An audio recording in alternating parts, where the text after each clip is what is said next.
السلام علیکم ورحمۃ اللہ وبرکاتہ۔ الحمدللہ، لاسٹ ویڈیو میں ہم پڑھ رہے تھے سیرت النبی صلی اللہ علیہ وسلم، اور میں بولا تھا کہ آج کی ویڈیو میں نماز کے بارے میں بتاؤں گا۔ میں انشاء اللہ تعالی آپ کو سیرت النبی بتا دیتا ہوں، اگر وقت رہے تو انشاء اللہ تعالی آپ کے سامنے نماز کے احکامات کو رکھتا ہوں۔ بسم اللہ الرحمن الرحیم۔ اسلام کا 10واں سال، 10th ایئر، حضور صلی اللہ علیہ وسلم کے لیے غم کا سال رہا۔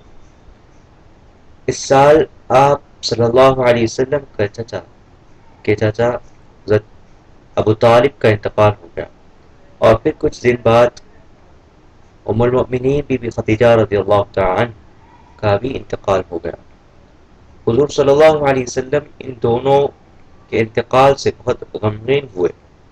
10 سال تک مکہ میں محنت کرنے کے بعد بھی لوگوں کی ضد اور اسلام سے دشمنی کو دیکھ کر حضور صلی اللہ علیہ وسلم نے اسلام کی دعوت دینے کے لیے مکہ سے 70 کلومیٹرز دور طائف کی طرف سفر فرمایا۔ طائف میں جب آپ صلی اللہ علیہ وسلم نے لوگوں کو اسلام کی دعوت دی تو وہاں کے لوگوں نے حضور صلی اللہ علیہ وسلم کی گستاخی کی، آپ صلی اللہ علیہ وسلم کو برا بھلا کہا، اور آپ کو طائف سے نکل جانے کے لیے کہا۔ حضور صلی اللہ علیہ وسلم جب طائف سے واپس آنے لگے تو آپ صلی اللہ علیہ وسلم کے پیچھے بدماش اور آوارہ بچوں کو لگایا گیا، جو آپ صلی اللہ علیہ وسلم پر پتھر برسانے لگے۔ تالیاں، کلیپس اور سیٹیاں بجانے لگے۔ حضور صلی اللہ علیہ وسلم پر اتنے پتھر پڑے کہ آپ صلی اللہ علیہ وسلم کے پیروں سے خون بہنے لگا۔ ایسے میں پہاڑوں کا فرشتہ حاضر ہوتا ہے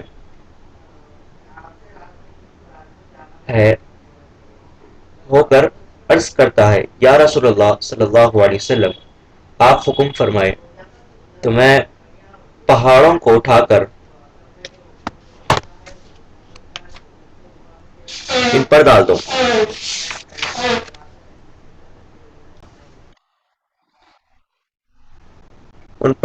گا، لیکن آپ صلی اللہ علیہ وسلم کی شان دیکھیے۔ آپ فرماتے ہیں کہ نہیں، اللہ تعالی نے مجھے رحمت بنا کر بھیجا ہے۔ میں امید کرتا ہوں کہ اللہ تعالی ان کی اولاد میں سے ایسے لوگوں کو پیدا کرے گا جو ایمان لائے۔ حضور صلی اللہ علیہ وسلم نے کافروں کو ایمان لانے کے لیے کئی معجزے دکھائے۔ آپ صلی اللہ علیہ وسلم کو اللہ تعالیٰ نے جتنے معجزے عطا فرمائے اتنے کسی نبی کو نہیں عطا فرمائے۔ حضور صلی اللہ علیہ وسلم کو اللہ تعالیٰ نے سر سے پیر تک معجزے بنا کر بھیجا تھا۔ آپ صلی اللہ علیہ وسلم نے چاند، مون کے 2 ٹکڑے کیے۔ آپ صلی اللہ علیہ وسلم نے جھاڑ کو اشارے میں سے بلایا تو وہ جھاڑ چلتے ہوئے آیا اور حضور صلی اللہ علیہ وسلم کے قدموں میں جھک گیا، اور آپ صلی اللہ علیہ وسلم نے کنکریوں سے کلمہ پڑھایا، لیکن کافروں نے اس کو جادو کہا اور ایمان لانے سے انکار کر دیا۔ نبوت کے 12 سال، 12 ایئرز، اللہ تعالیٰ نے اپنے پیارے حبیب صلی اللہ علیہ وسلم کو معراج عطا فرمائی۔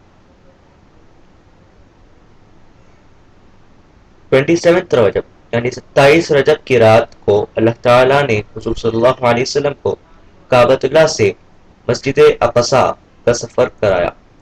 مسجد اقصی سے بیت المقدس میں تمام نبیوں کو نماز پڑھانے کے بعد آپ صلی اللہ علیہ وسلم کو 7 زمین اور 7 آسمانوں کی سیر کرائی گئی، جنت اور دوزخ کی سیر کرائی گئی، اور اللہ تعالیٰ نے آپ صلی اللہ علیہ وسلم کو اپنا دیدار کرایا۔ حضور صلی اللہ علیہ وسلم نے معراج کی رات اللہ تعالیٰ کو جاگتے میں اپنے سر کی آنکھ سے دیکھا۔ اللہ تعالیٰ نے حضور صلی اللہ علیہ وسلم کو معراج کی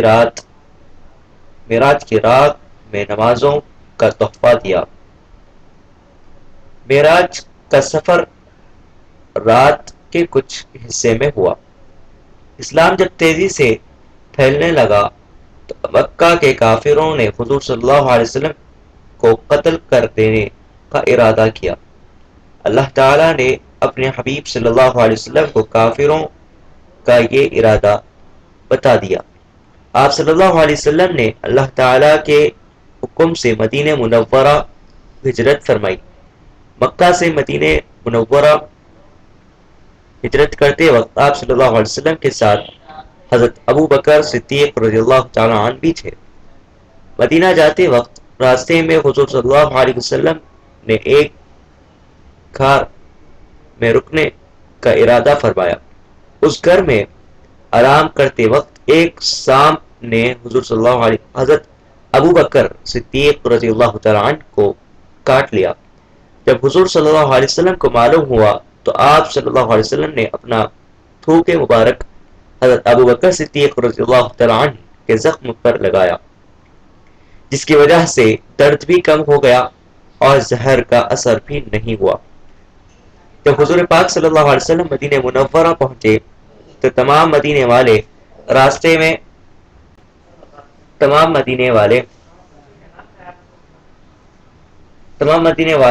راستوں میں اور گلیوں میں آپ صلی اللہ علیہ وسلم کا استقبال کرنے لگے۔ آپ صلی اللہ علیہ وسلم کے چہرے مبارک کو تاکنے لگے۔ لڑکیوں نے خوشی کا اظہار کرتے ہوئے نعت کے اشعار پڑھے۔ طلع البدر علینا من ثنیات الوداع وجب شکر علینا ما دعا للہ داعی ایھا المبعوث فینا جئت بالامر المطاع جئت نورت المدینة مرحبا یا خیر داعی۔ حضور صلی اللہ علیہ وسلم نے 13 سال مکہ میں اسلام کی دعوت دینے کے بعد مدینہ منورہ ہجرت فرمائی۔ ہجرت کے بعد اسلام میں ہجری سال شروع ہو گیا۔ ہجرت کے پہلے سال مدینہ میں مسلمانوں نے مسجد نبوی صلی اللہ علیہ وسلم بنائی۔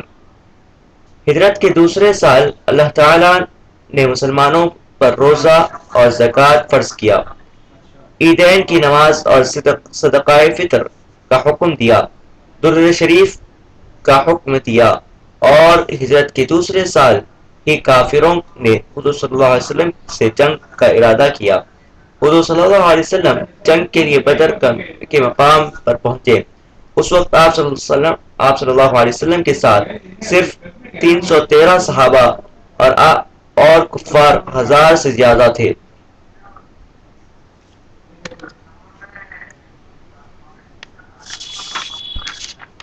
حضور نے اس جنگ میں مسلمانوں کی مدد فرمائی، ان پر ڈالوں، لیکن کفار 1000 سے زیادہ تھے۔ اللہ تعالیٰ نے اس جنگ میں مسلمانوں کی مدد فرمائی اور 313 مسلمان نے 1000 سے زیادہ کافروں کو ہرا دیا۔ اس جنگ میں بڑے بڑے کافر مارے گئے۔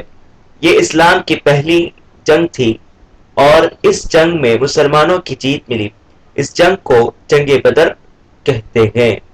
انشاءاللہ تعالیٰ نیکسٹ ویڈیو میں آگے کی بات بتائی جائے گی۔ جزاک اللہ خیر۔ السلام علیکم ورحمۃ اللہ وبرکاتہ۔